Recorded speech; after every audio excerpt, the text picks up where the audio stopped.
Vous êtes posé sur une chaise, ok? Hello tout le monde et bienvenue dans une nouvelle vidéo. Alors aujourd'hui, j'ai décidé de parler de combien je dépense par mois à Londres. Donc si vous êtes nouveau sur ma chaîne, j'ai déménagé à Londres en 2013. Là maintenant, actuellement, je suis au soleil à Athènes. Et oui, baby, palm trees and everything. Mais j'ai quand même passé 10 ans de ma vie à Londres. Je vis encore d'ailleurs entre Londres et Athènes. Bref, hier j'ai passé un entretien pour un taf à Londres, basé à Londres. Et du coup la personne m'a demandé mes salary expectations. Et je me suis dit en fait j'en ai aucune idée parce que ça fait 3 ans que je suis freelance. Et du coup ce matin je me suis levée et avec les yeux fatigués je me suis fait une liste de mes expenses. Donc du coup, j'ai pensé que ce serait intéressant de partager ça avec vous. Si vous voulez bouger à Londres, si vous voulez, je sais pas, comparer nos situations. Bref, si vous voulez bouger à Londres. Commençons maintenant tout de suite par le plus important étant le loyer. Et en 2023, let me tell you que la situation a légèrement changé. Personnellement, j'habitais à Brixton et en septembre dernier, mon loyer est passé de 780 à 950 parce que tous les loyers ont putain d'augmenté. Donc la situation actuelle est que si vous voulez vivre à Londres dans une zone OK, c'est-à-dire en zone 2, 3, 4, let's say vous voulez vivre en genre zone 2 ou 3, il faut vraiment compter genre entre 750 et 1000. 750, franchement, vous avez un truc OK avec moquette de merde et 500 000 colocs. Si vous passez genre à 900, vous avez une vie légèrement normale. Voilà, je sais que c'est un petit peu démotivant. Si vous voulez vraiment vous mettre bien OK, comptez au moins 1000. OK, je vais lui ouvrir parce que... Viens mon assistant. Hein? Super. Mon coloc qui vient de me dire qu'il se trouvait très marrant comme mec et Oana qui vient de voler mon bloc-notes. Alors là ça va être drôle. Oana. Alors là c'est bon. Tu me voles pas mon truc. C'est mon outil de travail. Non, et tu me chopes pas les jambes non plus. T'es au courant que j'essaie de filmer ma vidéo et que je t'entends derrière à faire ton accent belge de merde là? Ok, tout va bien. On continue.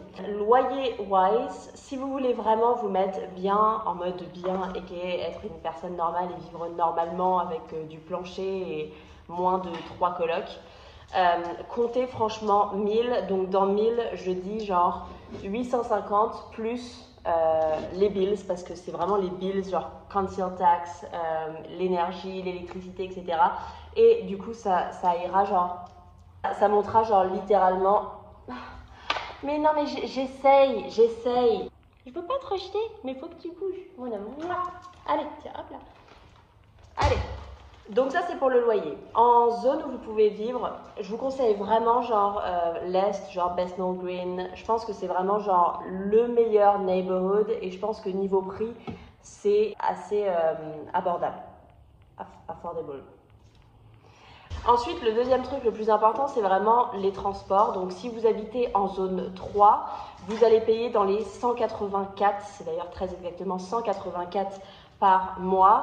Si vous prenez à la semaine, c'est genre 47 balles par mois. Et ça, c'est pour travel de façon illimitée. Donc, vous avez métro, bus, etc.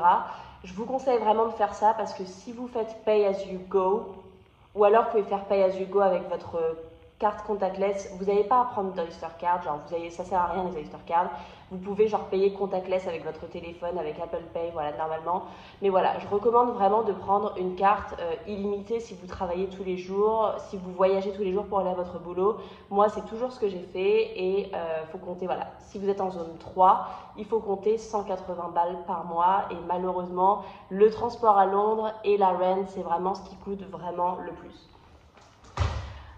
Donc voilà, 1000 pour la rent, 180 pour les transports. Ensuite, niveau forfait de téléphone, je paye 34 balles pour tout illimité. C'est bien parce que j'ai un forfait chez 3 et je peux également utiliser mon forfait à l'étranger. Donc je vous recommande vraiment le provider 3. Voilà, je pense que c'est vraiment eux les meilleurs. Je suis chez eux depuis que j'ai déménagé à Londres et je pense que c'est vraiment eux les meilleurs. Donc 34 balles pour le téléphone.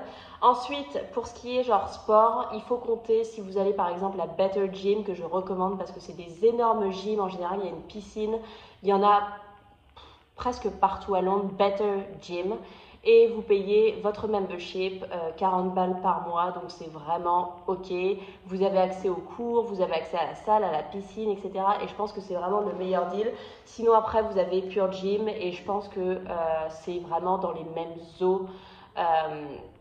Essayez de voir parce que souvent ils font des offres en mode genre vous n'avez pas à payer les joining fees et vous avez juste à payer le premier mois. Ils font régulièrement des offres comme ça, donc vraiment n'hésitez pas à leur demander. Ensuite, personnellement, je danse dans un studio de danse et j'y vais genre tous les jours, pratiquement tous les jours. C'est un studio qui s'appelle At Your Beat pour les meufs qui sont intéressées. Ils font tout type de danse et Anyway, c'est pas le sujet, mais personnellement du coup je danse dans ce studio, je prends des cours de danse et c'est illimité et ma membership est à 125 balles par mois, donc c'est également une dépense assez conséquente personnelle de ma part.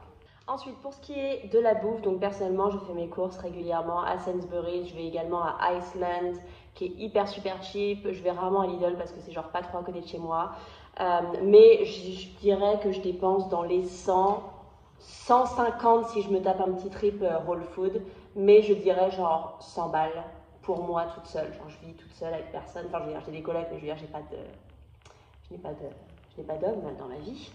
Je rigole. Non, je rigole pas du tout. Bref, donc niveau bouffe, je compterais entre 100, 150. Si vous gagnez un peu de thunes, allez à Waitrose, j'adore aller à Waitrose, malheureusement je n'ai pas de thunes, mais ouais, vraiment Sainsbury's, coopératif, c'est un petit peu chéro, Lidl, Aldi, voilà. Ensuite, on va compter un petit peu tout ce qui est... Ah non, d'abord, pour ce qui concerne la banque, les frais bancaires, parce que ça, genre j'ai déménagé en France pendant 3 mois, j'ai ouvert un compte bancaire, ils m'ont dit genre... ce sera 15 balles par... J'étais genre, comment ça 15 balles par mois pour une carte? Bref, en Angleterre, tu ne payes pas ta carte bancaire, genre ça ne rentre pas dans les frais mensuels, c'est gratuit. Genre, je sais pas, j'ai trouvé ça ouf quand en France on m'a dit genre, il faut payer...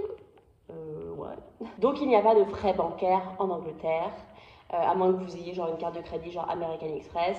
Dans ce cas-là, ce sera genre dans les 160 par an, mais vous avez la première année gratuite si vous prenez une carte Gold. Je le sais parce que je bossais pour American Express avant. Anyway, ensuite, si vous êtes une meuf, il y a des frais maintenance qui comptent, qui entrent en jeu. Donc je dirais nails, je paye dans les 30 balles par mois pour genre une manucure, gel, extension. Ensuite, si vous allez chez le coiffeur régulièrement, vous allez payer, c'est un peu chiant, dans les 40 pour une coupe vraiment basique. Ça, c'est grave, trop de la merde, c'est hyper cher. Et ensuite, qu'est-ce que j'ai mis d'autre? Épilation, donc si vous allez vous faire épiler régulièrement, je paye genre dans les 30 balles pour mon épilation personnelle. Voilà. Ensuite, moi, je me compte un budget café. Évidemment, Londres, la culture du café, voilà, tu sors de chez toi, on your way to work, tu prends ton café et les cafés sont chers. Les cafés sont chers et on le fait quand même. C'est comme les loyers sont chers, on le fait quand même. Franchement, Londres est une ville magique et j'ai vu plein de vidéos de finances de Londres en mode combien je dépense par mois et les personnes commençaient en mode genre Londres c'est tellement cher, ouais, but you can make it work, genre si t'as un bon job, si machin, genre on peut y arriver quoi, c'est une ville géniale, c'est une ville où voilà tu t'habitues au niveau de vie, les salaires sont un petit peu en conséquence. Je me compte un budget café, donc je dirais café c'est entre genre 2,50 et 3,50. Je compte la décafé à 4 balles, donc je me compte 4 balles de café par jour. Et du coup, on est à un budget 112 balles par mois de café. Je sais, ça paraît fou, mais je l'inclus quand même dans mon budget parce que je me connais. C'est pour beaucoup de gens, ça paraîtra débile d'inclure un budget café, mais I'm that bitch, I know it, you are too, et je suis sûre que vous aurez besoin d'un budget café quand vous serez à Londres. Ensuite, nous avons un budget restaurant. Pareil, ça peut paraître silly, mais ça rentre en compte. Quand on est à Londres, il y a tellement de restaurants à tester et vous voulez pas genre vous serrer la ceinture trop et vous voulez partir avec vos potes et expérimenter des restaurants et tout. Ça fait partie de la vie londonienne d'essayer les restaurants. Donc je dirais pourquoi ne pas prévoir un petit budget pour vos brunchs. pour vos petits dîners dominicaux. J'ai prévu un budget de 80 par mois. Voilà, j'ai un petit peu fait ça au pif. Je me suis dit, voilà, un repas c'est genre 20 balles, un brunch ou voilà, un dîner, je compte genre 20 balles avec le vin ou quoi. Donc j'arrondis genre un par semaine, deux par semaine, pardon. J'ai fait elle. Deux par semaine, voilà, donc je me suis dit 80 balles. Et ensuite, parce qu'on est des gros alcoolos et qu'on adore les cocktails et que post-work drink et qu'en Angleterre, c'est un peu la culture du... il faut compter un budget drinks si vous voulez vraiment être genre confortable. Genre littéralement dans mon budget, j'ai vraiment genre pensé à tout. Et budget drink, du coup, je conseillerais 100 balles. Et voilà, vous avez votre budget mensuel pour Londres. Et du coup, si vous pensez déménager à Londres et prendre un emploi, etc., honnêtement, très honnêtement, je vous suggérerais de prendre un taf avec un salaire annuel d'au moins 30 000 balles. Genre d'au moins 30 000 balles. Ça vous fait 2000, entre 2000 et 2100 net par mois. Et pour vivre, c'est absolument parfait. Pour vivre confortablement, pour avoir des drinks, pour aller au sport, pour machin. Vraiment, moi, mon budget, là, quand j'additionne tout, j'arrive genre à 1850, genre presque 1900. Genre, pour moi, c'est vraiment genre the budget qui comprend genre absolument tout, où je vis confortablement. Donc voilà, ce n'est que moi, mais au moins vous avez des infos concernant les prix classiques, genre la rent, le transport, etc. Et ensuite les petits trucs que moi j'ai adopte, genre la gym, je sais pas. Voilà, c'est mon budget à moi, vous ajustez selon vos activités, vos envies, vos trips. Je finirai cette vidéo sur un petit point. Désolée, j'ai Oana qui a décidé de se faire son lunch et de manger ses croquettes en même temps que je parle. Je finirai juste par dire, si vous pensez déménager à Londres, ne laissez pas le fait que tout le monde vous dit la vie est chère et il pleut vous démotiver dans vos plans, parce que encore une fois, Londres est une ville magique, il pleut absolument pas tout le temps, c'est un temps genre comme à Paris, je suis désolée, sauf que là c'est plus fun parce que vous êtes à Londres. La vie est aussi chère que dans n'importe quelle capitale, moins cher qu'à New York. Mais je pense vraiment que si vous voulez tenter l'expérience Londres, faites-le, vous ne le regretterez pas. Je vous jure, genre faites-le, sautez le pas. Et même si c'est que quelques mois et que ça marche pas et que vous devez rentrer chez vous ou quoi, genre franchement, sautez le pas. Si vous hésitez, prenez ce que je vous dis là et cette vidéo comme un signe pour vraiment le faire. Et si vous avez des questions, n'hésitez pas à me les poser par commentaire. N'hésitez pas à me suivre sur Insta, mes aventures londoniennes, athéniennes, à Anaëlle Claudet sur Instagram. Et vous verrez un peu plus d'Oana également. Et bref, je vous fais des bisous et je vous dis à plus tard. Bye!